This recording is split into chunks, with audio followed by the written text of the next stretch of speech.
John Quirke, Senator, Labour Senator John Quirke. I got him on the line. How are you, Senator? I'm very good, Jeremy. How are you and all your listeners? I hope they're good on this wintry day. Yeah, I know it is. Just looking out the window, I think there's a lot of water coming. Hey, listen, where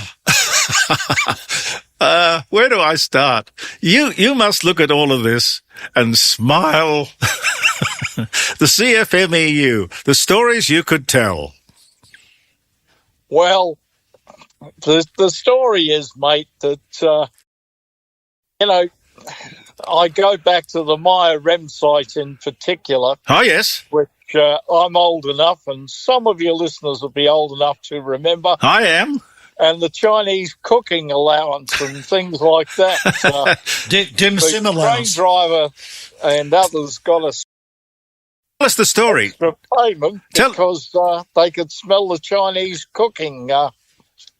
And if they didn't get an allowance to compensate them for the delicious Chinese cooking odours, what would happen? They'd put down tools, go on strike? Oh, absolutely. Absolutely. The whole thing is that it happens in certain industries, Jeremy, where the finished product, the labour component of it, is not all that great. So, for instance, in a building, it may well be that labour is 10 to 20 or whatever of the finished cost of that product. Yeah.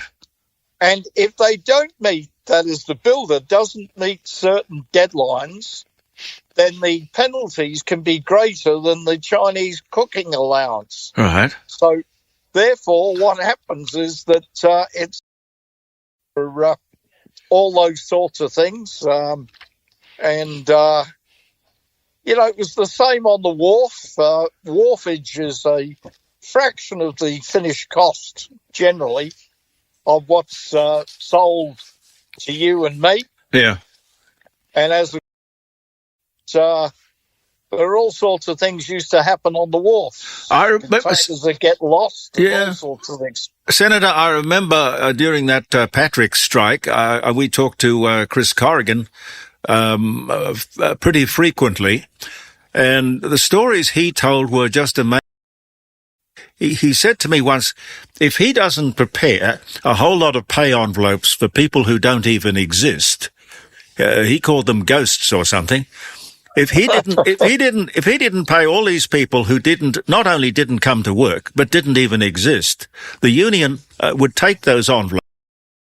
And if he didn't prepare them, they would go on strike. Now, that is just terrible criminal behaviour. It is, unfortunately, and it's not unique in Australia. It happens in other parts of the world. The American Teamsters, who have just, I understand, discovered Donald Trump and they like him, but the American Teamsters used to be famous for this sort of behaviour. Hoffa, was his name Hoffa? Yes, Jimmy Hoffa. Jimmy Hoffa, yeah. And there were others, but, coming back to Australia, the different building unions, the CFMEU is an amalgam now of a whole series of unions. The BLF was one. The other one was the Building Workers Industrial Union, which looked after the more, I think it was, from memory. And they were all in on it, mate. There must be a simpler way to give workers their rights and assure them of their rights and somehow keep the whole thing flowing to everybody's advantage. Take bureaucracy out of it. Take crime out of it. Is there a way of doing it, or is it just an impossible dream? We haven't found it yet. But what has happened on a number of occasions is that when it's gone absolutely over the top, the federal government has deregistered a union, which means they no longer represent the workers. They can't turn up to the tribunals. They're cut out of the whole exercise. Then what do the workers do then? Well, that's a very good question. They suffer in many instances, it's been the Labour governments that have actually seen that there has to be a deregistration of unions. The Hawke government did it. It's been done before, and I think closely it's about to happen again. Yeah. What do you think about the Labour Party taking money, taking donations from people over whose head hangs this sort of very large question mark? Well, I'll give a Keating for this. But Paul Keating once said, "Never get between a premier and a bucket of money." I would say, never get between a political party and a bucket of money on either side. But maybe I'm an old cynic. No, but is there another way that the politics of this country can be funded?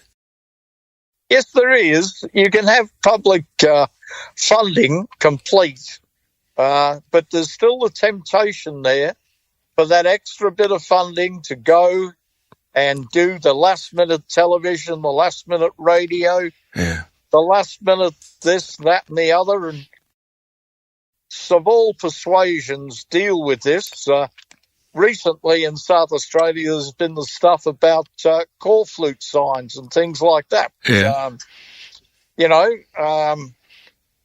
People quite often find ways around it. The call flute sign, you can't put them on Stobie, that sort of stuff, but you can put them in people's front yard.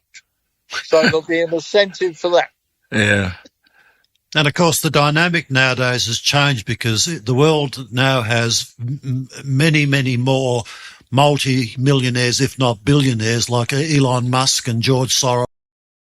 Only a couple who have got, we've got our Clive Palmer here, Twiggy Forrest. These people have got enormous sway financially to adjust an election result, if I put it that way.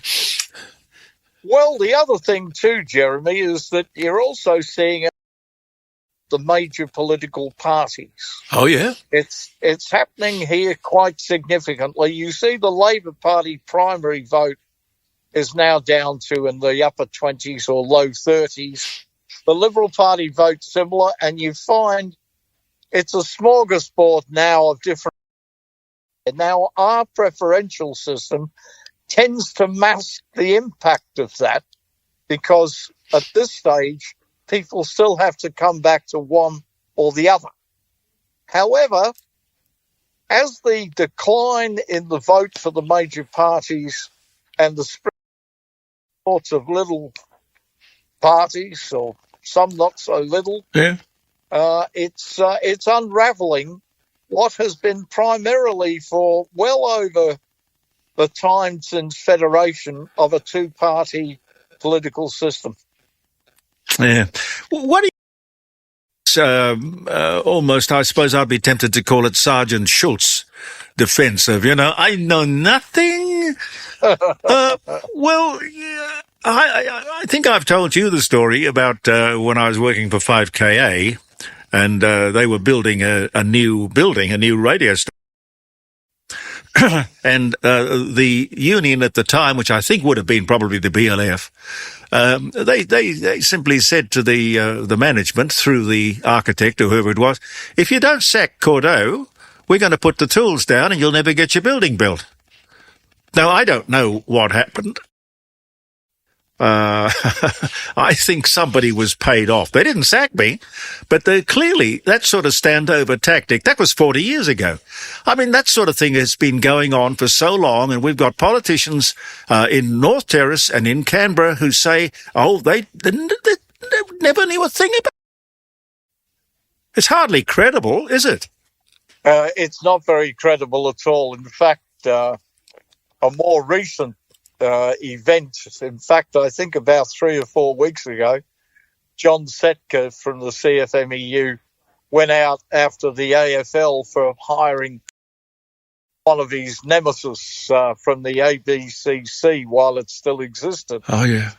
And I suspect a lot of the problems that have come his way, that is Setka's way, and the CFMEU's way, is because of what 4 weeks ago with the AFL. I think what happens with a lot of these things, Jeremy, is that it goes too far. Yeah. It becomes obvious. The public find out about it, and then it's on. Yeah, well, just to fill people in, this guy, and I just can't think of his name, head of the ABCC, that was folded up as soon as the Labour government came to power this last time. Then he went off and got a job as the chief umpire with the AF, which upset John Setka to the point where he rang, and the whole thing went public. He rang the AFL and said, "You are to get rid of him," and nobody else is to hire him, which for life. I mean, it's pretty drastic stuff, isn't it, Senator? Well, it is. I think the events of the last 3 or 4 weeks have shown how Setka went over the top, and that in fact it was an abuse of power. Yes.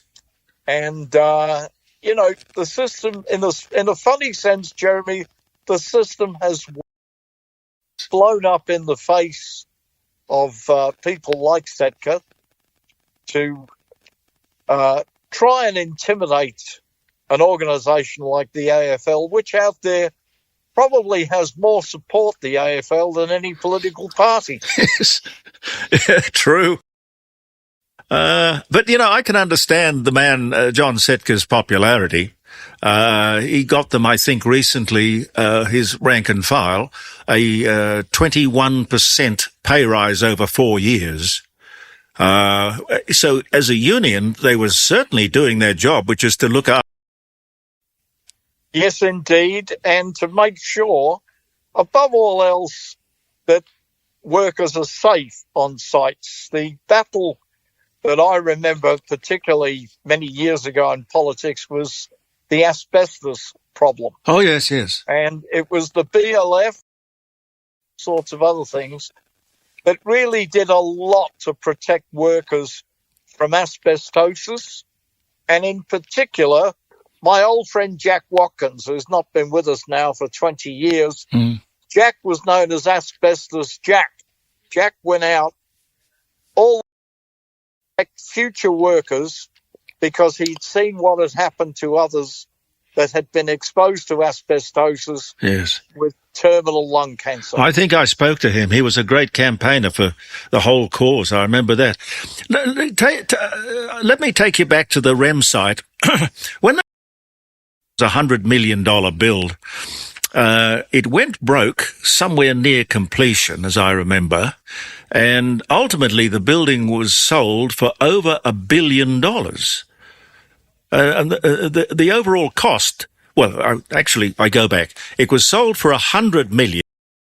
Actually, at the end, had cost $1 billion because of the overruns and all of the union used to sort of, Les was telling me about it earlier, they would halt a concrete pour in the middle of the job, which of course means dug up. You can't do that. So that sort of behaviour shouldn't be rewarded.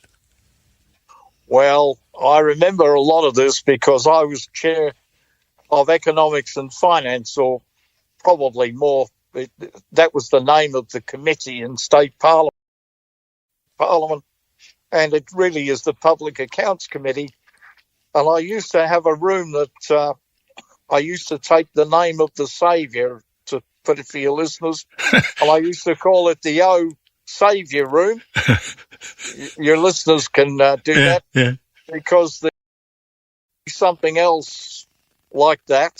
And it was not only the Meyer REM site, there was 333 Collins Street in Melbourne and one or two others. And one quick story, which I think your listeners will like, was that Graham Archer and Willis took me to lunch one day to give me some information about different things. This was after the Labour government had been defeated in 1993. And I went back to State Parliament and I spoke with Kevin Foley then, who'd been elected. And I said, I found it bizarre that there was the $1 billion day when the Bannon government had signed up 3 contracts, all of $1 billion, and they all went sour. And Kevin said, well, there was another one. I said, what? There was another one in New South Wales for another $1 billion. And because the then economic advisor to the Premier had the dirtiest desk in state parliament, he couldn't find it. So the dirtiest desk in state parliament saved payers another $1 billion. Good God. And in Victoria, it seems that like Victoria's got the worst reputation of all for some reason. In Victoria, they've got this thing called the Big Build.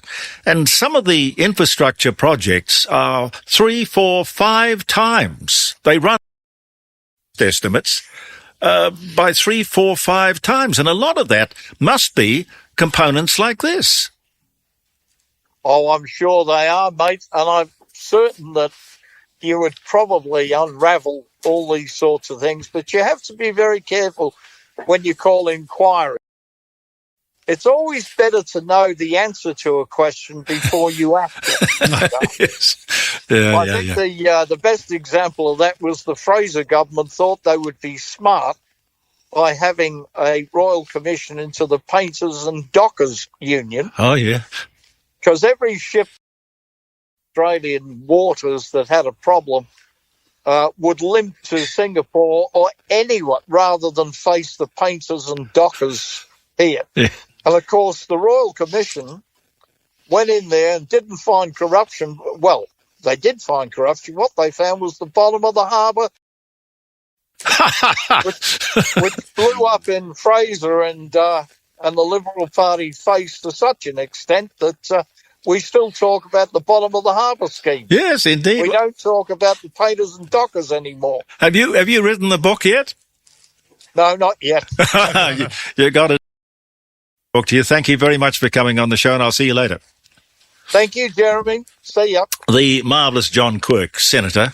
Well, he's been in state politics and he's been in federal politics, and he knows exactly where the bodies are buried.